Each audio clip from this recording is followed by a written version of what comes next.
Hi everyone, welcome to today's lesson. We'll be continuing on in the chapter 7, where we study how did the people in Singapore respond to the British rule after World War II.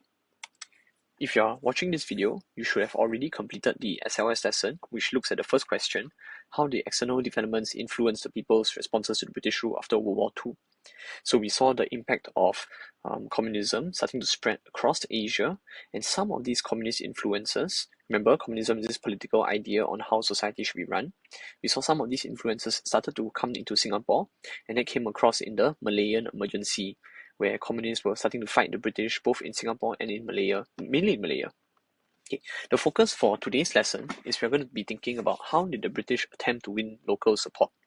We recall that after about 3 years of the Japanese occupation, the locals in Singapore had mixed feelings towards the British. On the one hand, they are happy that the British have returned, and on the other hand, they were also starting to become a little bit resentful. After all, the British had not succeeded in protecting them against the Japanese, and also the locals started to see that they themselves were capable of ruling their own country. So to meet these problems or to solve some of these issues, the British had to start to win local support. Okay. So how did they attempt to win local support? One of the main things that they did was to try to address or try to solve the post-war challenges in Singapore. These should look roughly familiar, as we saw some of these in term 1. Okay. So several of the main post-war challenges include housing challenges, food shortages, a damaged economy, industrial unrest, and last but not least, the increasing anti-colonial feelings. Okay, so anti-colonial means anti, like British, like colonial feelings. Okay, so accordingly, there are several things that the British did to try to win local support. So for example, to meet the housing challenges, they started this new organization called the Singapore Improvement Trust. To deal with, say, the damaged economy, they tried to fix damaged ports, so on and so forth. We'll see this more in the video lesson as we go along.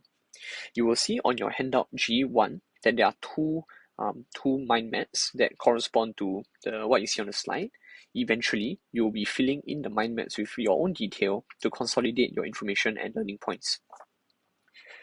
Secondly, just to share about how this lesson will go, there will be firstly a description of the challenges that Singapore was facing. Secondly, a description of how the British attempted to solve these particular challenges. And then lastly, for each of these different issues, we will evaluate how effective were the British in solving the problems. Were they successful in solving it, or were they unsuccessful, or were there a mix of results? Okay. So let us look at the first post-war challenge. Okay. So the first post-war challenge we see is that of housing challenges. If you recall, from 3 years of the Japanese occupation, the war destroyed many houses and it resulted in a shortage of housing. Simultaneously, there was also a post-war baby boom. Okay, a baby boom refers to the idea that as peaceful conditions have resumed in Singapore, people are more willing to try to start families again. And this in turn resulted in an increase in population and made housing, which was already in shortage, even more difficult and even more overcrowded. As a result, the poor in Singapore started to live in slums, which is a term used to describe dirty or rundown areas. Now, so this is a description of the housing challenges. What did the British do to try to resolve or try to meet the needs of its people? Okay, so what they did was to start this organization called the Singapore Improvement Trust, or the SIT. This was a precursor or the original organization before the HDB, Housing Development Board. Okay, so this was the first attempt, Singapore Improvement Trust. And what these guys did was to provide low-cost housing to Singapore. And between the years of 47 to 59, they built about 21,000 housing and shop units. The question, of course, is, was this effective? Right? Just saying that you built 21,000 units may or may not be able to solve the problems of the whole country. So in terms of its effectiveness, we felt that it was insufficient to meet the growing population's housing needs, and these shortages persisted and continued all the way through the 1950s, and many continued to live in cramped or unhygienic housing conditions. So let's look at a couple of pictures. Okay, so you see the pictures on the left. These were what Singapore's housing conditions look like. As you can see, it's very cramped, it's very dirty. See, people are doing, I think this is doing their laundry along the alleyways. And the pictures on the right show what the Singapore Improvement Trust tried to do. Okay, so these are very nice looking flats. Okay, 2-story houses at Tiong Bahru or at Upper Pickering Street. Okay, some of these flats started by the SIT are still in existence in Singapore today. So for example, the Tanglin area has quite a few flats. However, it is very likely that in the coming years, these flats will be started to be renovated and removed. Okay, so that was on housing challenges. Okay, the next challenge we want to look at is that of food shortages. So we recall that because of the war, it disrupted trade and the supply of food being imported into Singapore was very low. After all, neighboring rice-producing countries like Vietnam, they would not have enough rice to export to Singapore because they themselves were still recovering from the war also. As a result, there was widespread malnutrition among the locals in Singapore, and as food prices increased and food rationing continued. Now, how did the British try to solve this problem? What they did was to start these things called the People's Restaurant. Okay, what these restaurants would do is to provide affordable housing to locals in Singapore, and about 10 restaurants were built by the end of 1946. Now, how effective were these? For the price of, like, say, 35 cents, or what would be equivalent of $5 today, they were able to get rice, vegetables, meat, and a cup of black tea, which is considered very cheap or very affordable. And so they'll serve this between 12 to 2 p.m. and about 2,000 to 3,000 meals will be served daily. Okay, so if you were curious as to what the menu would look like, you can just take a look. So this is a menu of the People's Restaurant in October 1946. You'll see things like rice, bean cake, you see fried noodles, rice, roast chicken. It sounds very good. It sounds really very good, but of course we are uncertain about how much this was able to solve the problems. So these are pictures over here of the distribution of food and people queuing up for food here. Okay. So this is about how the British attempted to solve the food shortages in Singapore through the use of people's restaurants. Now, the third challenge we want to take a look at would be that of the damaged economy. Okay, so when the Japanese invaded Singapore, it resulted in the destruction of trade and businesses. As a result, there were few jobs available as people were still trying to recover their own sense of normalcy in their life. And the link between this and the government is that without the businesses, the governments could not collect enough taxes to serve the people in Singapore. Now, every business would be expected to pay the government a certain percentage of their profits. With these profits, the government can have revenue or a supply of money that they can then use to rebuild Singapore. Okay, that was the case back then, and it's the case right now. And so without the businesses functioning, they could not collect tax, and without tax, they cannot implement programs that improve the welfare of the locals. Now, so that was the problem of the damaged economy. Now, how did the British try to win local support? What they first tried to do with regard to the economy is to repair the damaged ports in Singapore. Now, this is crucial because, as we recall from Sec 1 history, Singapore played an important role as an entrepot. Okay, and entrepot is the center of trade. Now, we are the center of trade because we have a very effective port system. Now, without the ports, we cannot function. So, as a result of the British solving the port situation, it could restore Singapore's status as an important trading center. And this was helped because at the same time, there was a growing worldwide demand for tin and rubber. Okay, we'll see why later. Now, how effective were the British in solving this? Trade increased in Singapore, and in fact, the volume of trade surpassed pre-war levels. To surpass means to exceed or to do even better. And at the same time, there was an abundant food harvest in 1948, and it started to reduce the food shortages and hardships in Singapore. So on this front, it seems that the British were more successful in solving the damaged economy. Okay, so these are some pictures of what was going on in the economy. Here in 1957, you can see that the dock has been cleared, and there are a lot of these very familiar looking boats. Here are your coolies unloading the rubber, which was one of the main items that were traded in Singapore. Okay, and the reason why trade or the demand for rubber and tin escalated so significantly in the 1950s was that there was a war ongoing in Korea. In order to fight a war, they will need a lot of supplies and resources. Things like rubber, this would supply for, like say, the tank treads or the bicycle treads. At the same time, tin is also very important because soldiers need to be able to carry their food or their food rations for long distances over a long period of time. So as a result, the demand for these items supported Singapore's economy. Okay, so here's a picture. In case you've never seen what rubber tapping or collecting rubber looks like, what will happen is that they'll cut a hole or slit in the rubber tree, and the sap will seep out. They'll collect the sap, they'll clean it, and this will become rubber eventually.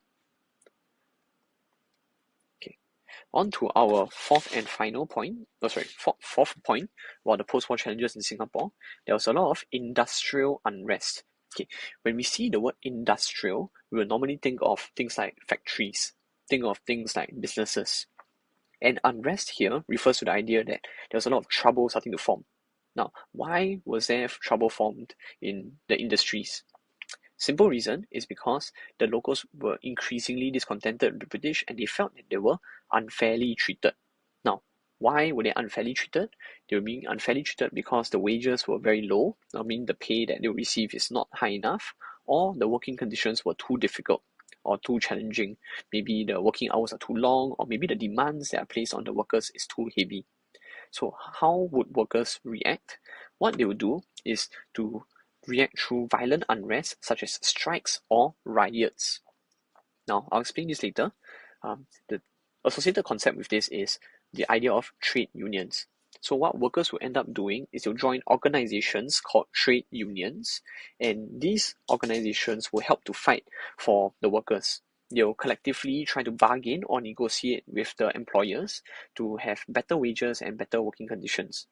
Now, why would the employers want to listen to the trade unions? I mean, after all, why would I want to, as an employer, why would I suddenly just give more money to my employees? If I can keep the money, I'll keep it. There's more profits for me, right? Why would I listen to the trade union? This is because what a trade union does is that they will organize strikes. They will say to all of the members in the trade unions, okay, all of the people in this company, like say the bus companies, we will stop working for 1 week, and we will force our employers to start to accede or to follow our demands. The idea here is this: the employers cannot function without the employees, right? Even if I own a bus company, I cannot by myself as the owner drive every single bus. So if all of the bus drivers collectively or as a group suddenly agreed, you know what, I'm not going to drive, in the end the employer would suffer. He would run out of business. And so that's what a strike is. A strike is when employees collectively come together and say we are going to stop working until the employers give in. Now, so this is a description of the industrial unrest that Singapore was facing, both in the immediate aftermath of the war and also through the 1950s. So it's important that we get these concepts correct. How did the British attempt to win local support? How did they try to solve this problem of industrial unrest? What they did was to try to ensure stability and peace, and they did this through passing laws that would control the trade unions. So from 1947, all trade unions had to register with the government, and according to this law, they were not allowed to use their funds to organize strikes against the government. Okay? So they put in this law saying that you cannot, as a trade union, organize strikes against the government. That will be considered illegal. How effective was this? Okay, so trade unions continued to be active in the 1950s, and industrial unrest remained. Strikes will continue, and we'll see in the subsequent lessons some of the major events that will take place and some of the major riots that take place was because of the trade unions. So on this front, it seems that the British were not successful in winning local support by their failure to handle the industrial unrest. Okay, so here are a couple of pictures of what these strikes or industrial unrest will look like. Okay, and try to get a sense of the scale of the impact or how many people are being impacted in Singapore. So let's look at this first picture. It says from a comparatively small beginning, Singapore's general strike means it's not just like say the bus companies, but it might be the bus companies, the electricians, the water workers, things like that. Okay, assumed major proportions in the course of the day, involving nearly 173,000 workers. So just think about that. 173,000 workers stop working and they demand the government or they demand that the employers give in to their requests. And it was so bad to the point that 1947 became known as the year of strikes because there were over 300 strikes involving more than 70,000 workers. Now, is it just people like the bus drivers who are protesting? No. if you see this, it's a strike and protest by the government servants against on the issue of the salaries for government workers. Even the civil servants themselves, people like, for example, Mr. Ong is a teacher hired by the Ministry of Education. I'm a civil servant. So even these government workers are protesting. And let's look at what they are demanding. Are they demanding for very high wages, or are they demanding for very unreasonable things? Not quite. They're demanding for things like B for bread, E for eggs, N for nuts. In other words, they're demanding for things which are basic necessities.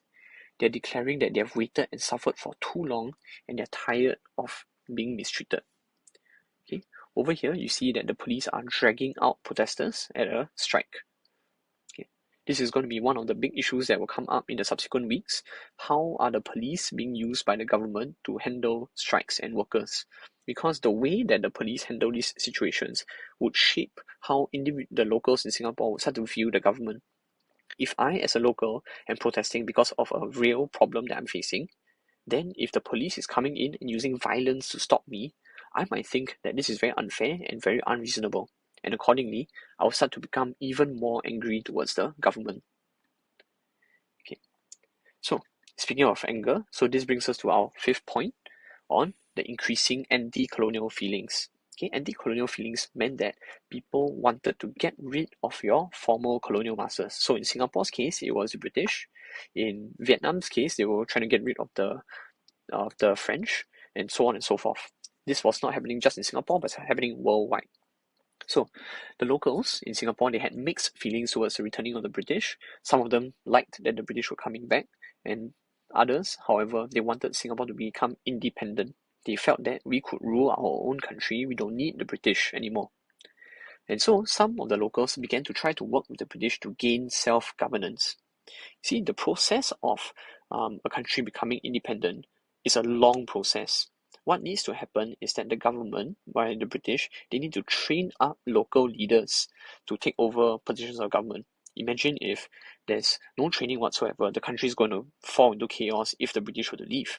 So from the British standpoint, what they needed to do is I give a long runway, a period of time where I train up the locals, give them some positions in the government first, and as they show themselves to be more and more ready, I, as the British, will start to give more and more control to them. That's what the British would have thought. Okay? At the same time, if you were the locals and you were tired of the British and you felt that, hey, for the whole of the Japanese occupation, I have been ruling myself pretty well, maybe I would start to fiercely resist their plans. I would say, you know what, enough is enough. I am ready to take over control. Okay, so that's the big picture. How did the British then try to deal with this? How did they try to solve these anti-colonial feelings? They acceded, or they gave into the request, and they began to allow local political participation. Okay, political participation is the idea that locals in Singapore could participate or could decide for themselves how the country should be run. Previously, most of the decisions were being made by the Legislative Council over here, which were run by the British. Legislative Council was the governing body that that Singapore was under before the Parliament came in. Okay, so Legislative Council would be by people who were appointed by the British. So in the 1948 elections, it was one of the first few elections in Singapore. For the first time, people could vote who they wanted to represent them. Okay, they can vote for their own leaders, and they say that, okay, I believe in a certain leader. I think he can help me to speak up on my behalf for the British, so I'm going to vote for these guys. Okay, so this is a start of Singapore's increasing political participation. Now, how effective was this? So, two problems. The first big problem was that the people who were allowed to vote were very limited. For example, recent immigrants to Singapore were not allowed to vote. And what do we mean by recent immigrant? It means that anybody who's not born in Britain or any of the British colonies. Who would this have excluded? It would have excluded most of the Chinese immigrants, because if we recall from Sec 1 history, the Chinese immigrants came over to Singapore thinking that they would eventually want to return back to their home country in China, or the Indians likewise. However, as they stayed on increasingly, they felt that maybe they could call Singapore their home. However, because of these rules by the British, they were not allowed to vote. And these people, these Chinese and Indian immigrants, formed a huge percentage of the population in Singapore at that point in time. Okay, so that means in terms of effectiveness, it's not very effective because not everyone who was in Singapore was able to vote despite calling Singapore their home. So that's the first problem. The number of people who would vote was very restricted. The second problem was this. Out of the 22,000 people registered to vote, meaning by right, by law, they are allowed to vote, only 14,000 turned up. Okay, that's a pathetic number. That showed, that reveals how little or how disinterested the locals were in political participation at that point of time.